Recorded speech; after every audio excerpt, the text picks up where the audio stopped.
Kita ko nga Biblia, ibuklat ko gibasa.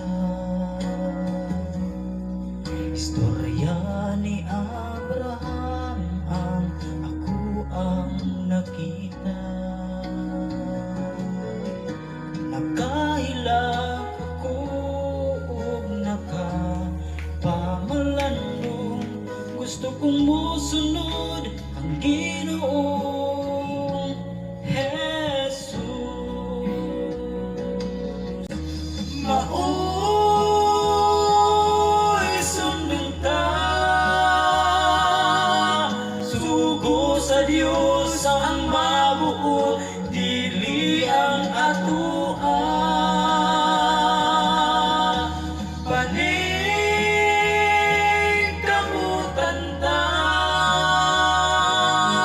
magmataro, makapugo sa